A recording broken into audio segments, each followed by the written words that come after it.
സംസ്ഥാനത്ത് ഇന്നും നാളെയും താപനില ഉയരും എന്നാണ് കാലാവസ്ഥാ നിരീക്ഷണ കേന്ദ്രത്തിന്റെ മുന്നറിയിപ്പ്. ഒറ്റപ്പെട്ട ഇടങ്ങളിൽ 2 മുതൽ 3 ഡിഗ്രി സെൽഷ്യസ് വരെയാണ് താപനില ഉയരുക. അലക്സ് റാം മുഹമ്മദ് വിവരങ്ങളും വെച്ചിരുന്നു. അലക്സ്, ഒറ്റപ്പെട്ട മഴയായിരുന്നു ഇന്നലെയൊക്കെ, പക്ഷേ അത് മാറുന്നു. ഇനി സൂര്യാതപം, സൂര്യാഘാതം, നിർജ്ജലീകരണം പോലെയൊക്കെ പിടിക്കേണ്ട സമയമായോ? ഹഷ്മി, തീർച്ചയായും രാത്രികാലങ്ങളിൽ കൊടും തണുപ്പ് പലയിടങ്ങളിലും, ഒറ്റപ്പെട്ട ഇടങ്ങളിലും അതുപോലെ പലയിടങ്ങളിലും കൊടും തണുപ്പും പകൽ സമയത്താകട്ടെ അത് കൊടും ചൂടിലേക്കും വഴിമാറുന്നു എന്നുള്ളതാണ്. എന്തായാലും ജനുവരി കഴിയുന്നത് വരെ ഈ രാത്രികാലത്തെ തണുപ്പുണ്ടാകും. അത് കഴിഞ്ഞ് രാത്രികാലങ്ങളിൽ, ജനുവരിക്ക് ശേഷം രാത്രികാലങ്ങളിൽ ചൂട് കൂടുമെന്നുള്ളതാണ്.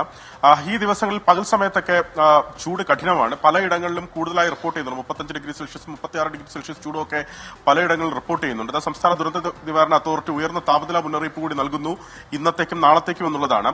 കേരളത്തിൽ ഒറ്റപ്പെട്ട ഇടങ്ങളിൽ സാധാരണയേക്കാൾ 2 മുതൽ 3 ഡിഗ്രി സെൽഷ്യസ് വരെ താപനില ഉയരാൻ സാധ്യതയുണ്ടെന്ന് സംസ്ഥാന ദുരന്ത നിവാരണ അതോറിറ്റിയും കേന്ദ്ര കാലാവസ്ഥാ വകുപ്പ് അറിയിക്കുന്നുണ്ട്. ഈ ഉയർന്ന താപനിലയും ഈർപ്പമുള്ള വായുവും കാരണം ചൂടും അസ്വസ്ഥതയുമുള്ള കാലാവസ്ഥയ്ക്ക് സാധ്യതയുണ്ടെന്നാണ് വ്യക്തമാക്കുന്നത്.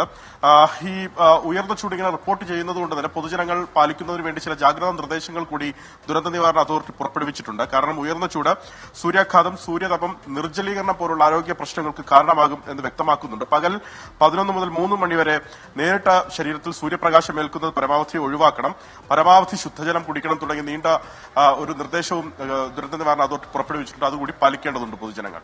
ഓക്കെ, അലക്സ് റാം മുഹമ്മദാണ്. ചെറിയ മഴയൊക്കെ ഉണ്ടായിരുന്നു ഇന്നലെ മെനിഞ്ഞാന്നൊക്കെ വരെ. ഇനിയിപ്പോൾ അങ്ങനല്ല, ഇനിയിപ്പോൾ ചൂട് കൂടുകയാണ്, ഒന്ന് സൂക്ഷിക്കണം എന്നത് തന്നെയാണ് മുന്നറിയിപ്പ്.